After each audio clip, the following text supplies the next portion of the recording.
በዛሬው ክፍል ሰኒ በጣም ታሳዝናለች። ባሳለፈችው ነገር ለነጽናት ስትነግራት በጣም ታሳዝናለች። በጣም ከባድ ነገር አሳልፋለች። በእህቷ ምክንያት ቤተሰቦቿ ከሞቱ በኋላ እህቷ እንደ እናቱን እንዳሳደገቻትና የራሷን ደስታ ትታ ልክ ለሷ እንደኖረች ስታወራ እንዲሁም ደግሞ በስተመጨረሻም አግብታ ደግሞ የባሏ ቤተሰቦች ሲያሰቃዩት እንደነበሩ ስትናገር በጣም ታሳዝናለች።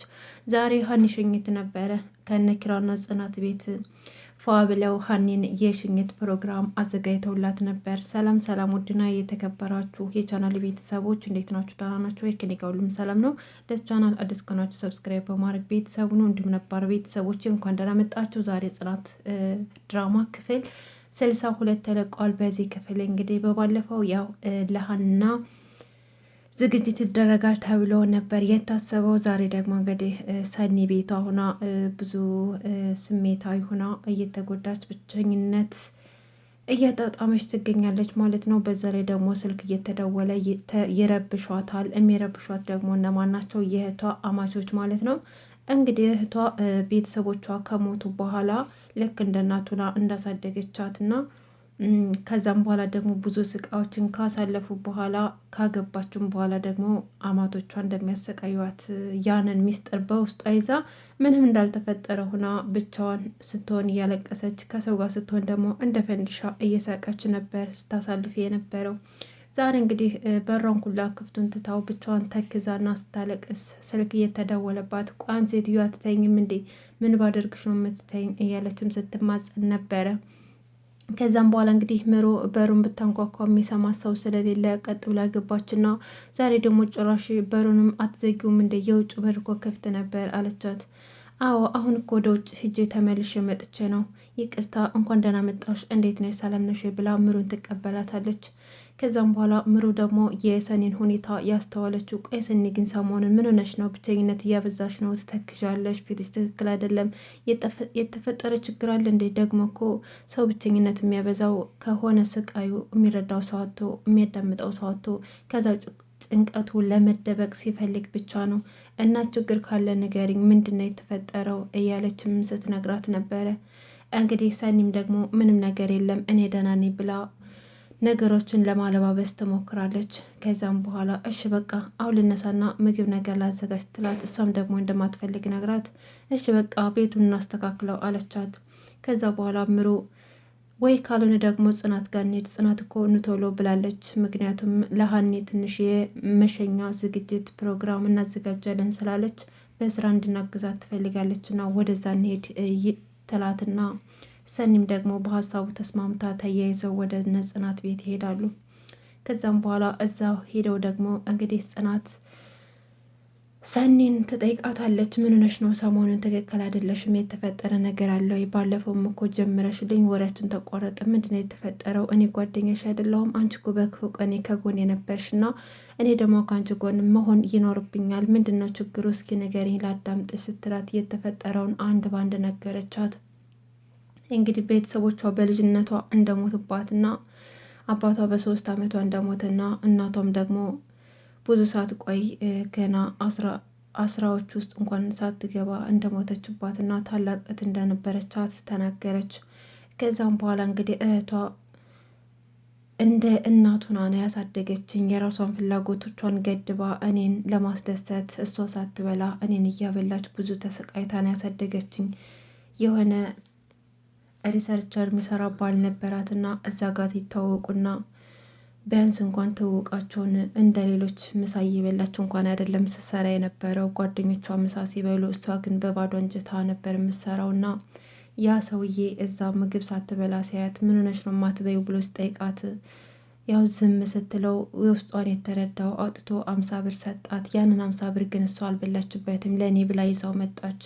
እህቴ የዚህን ያክል ነው ዋጋ የምትከፍልልኝ፣ ብዙ ነገር ሆናልኛለች እያለችም ለጽናት ነገረቻት።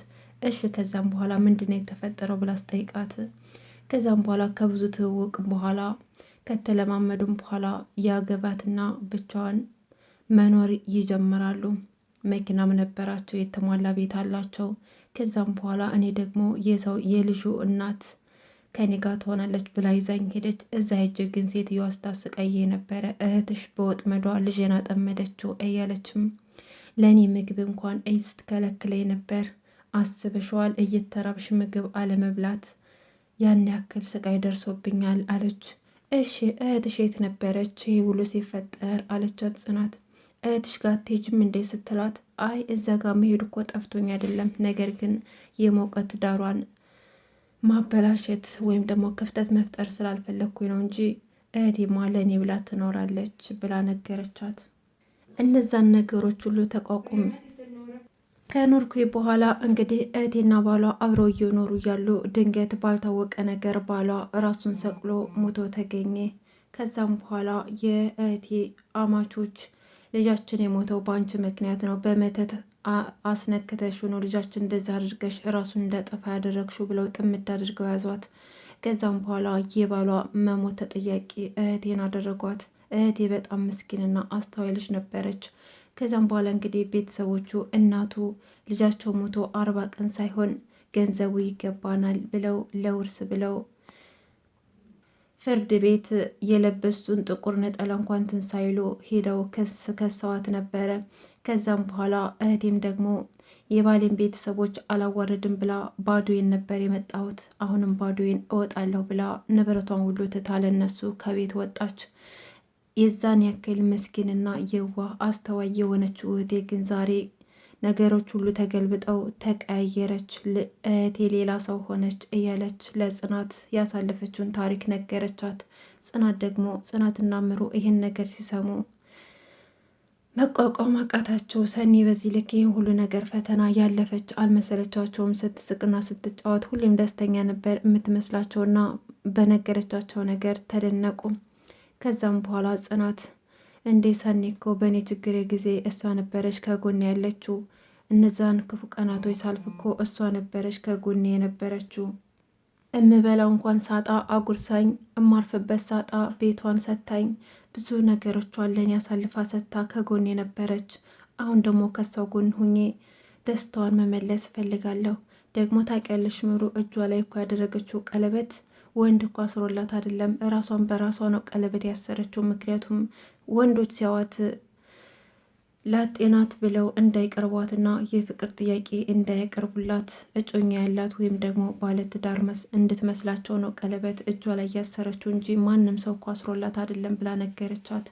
ምሩም ደግሞ በነገሮቹ ተገረመችና ይህ እኮ የሚያሳየው ምን ያክል በሰዎች ላይ እምነት እንዳጣች ነው የሚያሳየው አለች። አዎ ምሩዬ፣ ስለዚህ የሰኒን ደስታ መመለስ አለብን፣ እኛ ከሷ ጎን መሆን ይገባናል ብላ ተስማሙ። ከዛም በኋላ እንግዲህ ሰኒም እዛ ስለመጣችና ለሀኒ ሽኝት እናደርጋለን ብለው ስላሰቡ ለስራ በቃ እናንተ ኪራና ናሆሜ ደግሞ እያወሩ ነበር። ቆይ ናሆሜ ለኪራ ቆይ ኪራ ግን ጓደኞቻችን እኮ ጀለሶች እኮ እየፈለጉ ነበር፣ ምን ሆነ የጠፋው እያሉ እየጠየቁ ነው አለው። ባካ አሁን ህይወት እኮ አጓጊ ሆናለች አለው። እንዴት አለው።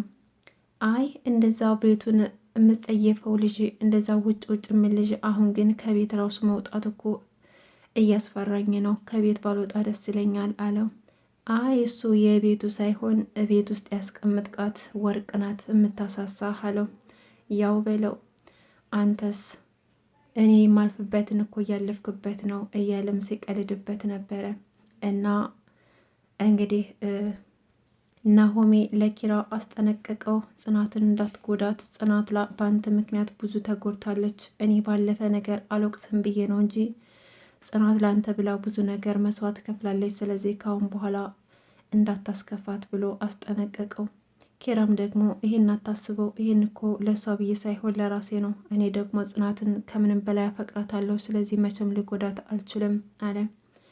ከዛም በኋላ ግን እኮ የደበቀችን ነገር አለ፣ እሱንስ ለማወቅ አልሞከርክም አለው። አይ እሱን እንኳን በድጋሚ እንዳትርቀኝ ብዬ አልጠየኳትም፣ ሁሉም ነገር በጊዜ ይሆናል አለው። እሺ ጥሩ አድርገሃል ብሎ ነገረው። ከዛም በኋላ እቤት መጥተው ሰኒና ናሆሜ ይጨቃጭቃሉ።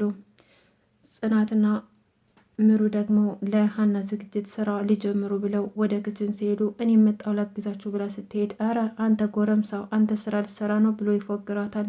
ከዛም በኋላ እንግዲህ ሰኒ ደግሞ አንተ ሰውዬ ተወይ ብያለሁ። አሁን እኔ የምሰራው ምግብ ብትቀምሰው እኮ ማናት ምሩ ነው የምትለው። ስለዚህ አሁን አፍህን ዝጋ አለችውና ትታው ሄደች። ከዛም በኋላ እዛ የሚሄደው ደግሞ ጽናት ስለ ሰኒ እያሰበች ነበር። አይ ሰኒዬ፣ እንደዛ አሁን ከደቂቃዎች በፊት እኮ እንደዛ ስታለቅሽ የነበርሽ ልጅ አሁን ይሄን ደስታሽና ሳቅሽን ሳይ ምንም እኮ ያሳለፍሽ አትመስሊም። ምን ያክል ጠንካራ ብትሆኝ ነው እያለች እያሰበች ነበረ። ከዛም በኋላ እንግዲህ ዝግጅቱን አዘጋጁና ሰኒ ቡና ፍልታ እየተጨዋወቱ ቁጭ ብለዋል። እንዴት ነው ቡናው እያለችም አስተያየትን ትጠይቃለች ከናሆሚ። ናሆሚም ቆንጆ ነው ቡና ከነ አተላው ብሎ ሙድ ያዘባት። ከዛም በኋላ ሰኒ ተናደደችና ምሩ ይህን ሰውዬሽን ያዥልኝ አለቻት። ከዛ ምሩም ቆይ አንተ ምንድን ነው ልጅቷን ምጨቀጭቃት? እስኪ ተዋት አለችው። ከዛ ሀኒም መተው ፈታ አሉ። እየተጫወቱ አብረው ቡና እየጠጡ ብዙ ነገሮችን ስላሳለፉት ነገር እያወሩ ነበር።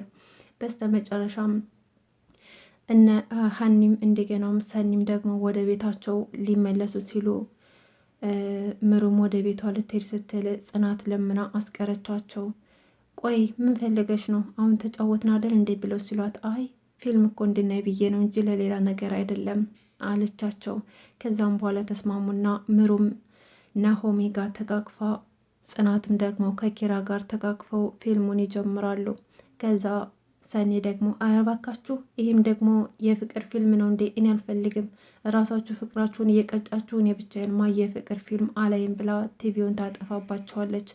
አንቺ ልጅ ምን ሆነሽ ነው አለና ኪራ ቲቪውን ይከፍተዋል። እሷ ግን ብቸኝነት እየተሰማት ነበር። እነሱ ተቃቅፈው ቲቪ ሲያዩ እሷ ደግሞ ብቻዋን ስትሆን ብቸኝነት ስለሚሰማት እና ሄዶ ተኙ ብትላቸውም ሊተኙላት አልቻሉም። ውድና የተከበራችሁ ቤተሰቦች ጽናት ድራማ ክፍል 62 ይህን ይመስል ነበር። እስካሁን አብራችሁ ስለቆያችሁ ከልቤ ነው የማመሰግነው። መልካም ጊዜ።